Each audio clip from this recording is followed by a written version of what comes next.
What's up, YouTube? We're back at it again. Week 19. We're almost 5 months in. Crazy. Time flies.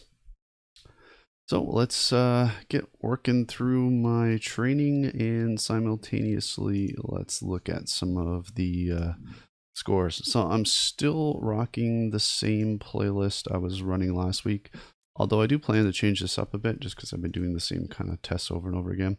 So just in case anyone was wondering what I've been doing, Spidershot, Microflex, Strafebot, Sphere Track, Microshot, Motion Shot, Reflex, Sniper Shot, Capacity, Decision, and Audio Spatial. That's really just to give myself a perception score. So let's get started right with Spidershot. So this week I played a little bit less Apex, actually 5 hours less Apex, because we played some Modern Warfare online with friends of ours. So as a result, I wasn't playing a ton of Apex this week. Interestingly enough, my scores didn't really get impacted as you would think. So anyway, I guess the first thing we can start with is aim lab. And since I actually just wasn't playing a lot of shooters this week, actually if you look at my YouTube channel, I was playing a lot of Dark Souls. So I didn't put a ton of time into aim lab, but fortunately everything seems like it's went up a little bit.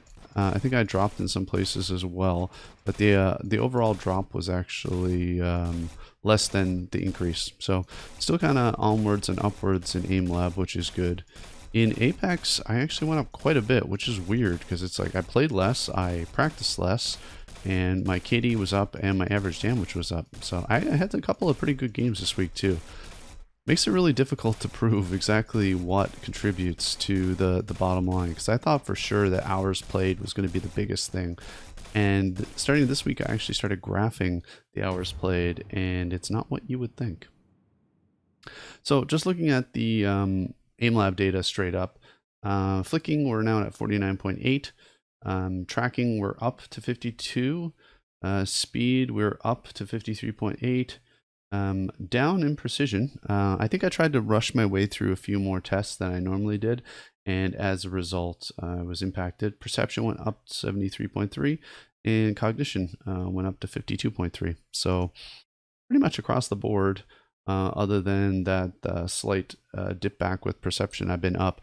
Some of the tests that I'm doing here, I change my approach sometimes. Sometimes I'll just force myself to not just try to be super accurate, and I'll just try to hit as many times as I can regardless of how many shots I take, and just kind of look at the impact on my score at the end. So doing that, sometimes I'll get a higher score, sometimes I'll get a lower score, but it also, when I try that, it has a negative effect on my precision, because I'm taking less time to aim and more time to just try to get as high of a score as possible. This one's a tough one to talk through, so I'm just going to tune out here for a second.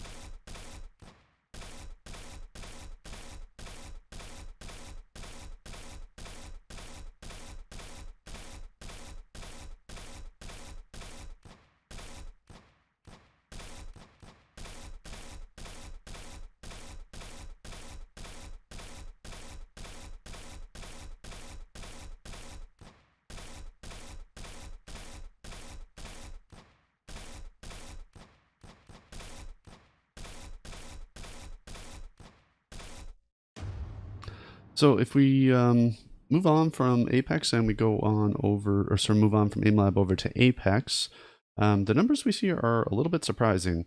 My KD is now up to 0.88, which is kind of getting close to where I want to be. And my average damage is 328.68, which is actually, since I've been tracking, I think that's the highest I've been. So yeah, I think the previous high was like around 325. So interestingly enough, my Apex numbers are up quite a bit, but my hours are down. Weird. Let me dispatch these robots. Send them back to the factory in which they were born.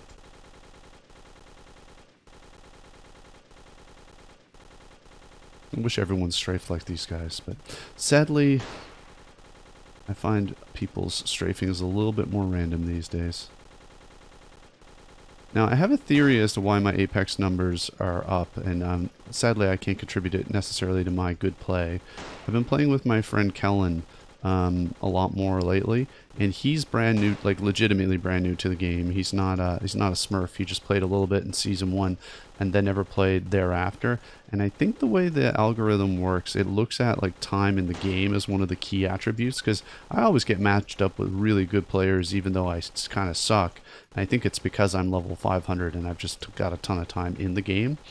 So it seems like when I pair up with him, since he has less time in the game, he actually claws down the overall competition level, because I do find when he and I are playing duos, the enemies I'm fighting are not moving nearly as well as in a regular game. So if we look at the graphs, what we'll see in AimLab is everything's kind of trending up. No big changes here, but I think like the overall impression I'm getting is that I'm just kind of gradually getting better. The craziest one is definitely the KD. The KD obviously takes a huge spike upwards, and so does the damage. So one thing I did this week, you'll notice I added an extra line to the KD. So I'm now tracking the hours played along with it. So I added an additional y-axis on the right-hand side that shows the number of hours I played. So you can see the hours I played versus my KD. And my whole thought was going to be more hours in the game is going to translate into a higher KD for sure. And it's not the case at all. This is the difficult thing with causation. It's really difficult to say if, you know, doing thing A is going to have an impact on thing B. It's like there's so many factors that you could potentially use to determine your gameplay. And I guess that was the whole point of the series, was to try to figure out if, you know, just getting better at aiming in general would, you know, have an impact on your KD. And to date, it's been a little bit difficult to prove one way or the other, because my KD and my average damage in Apex seem to fluctuate a lot more wildly than my scores in AimLab, which have always been kind of just steadily going up.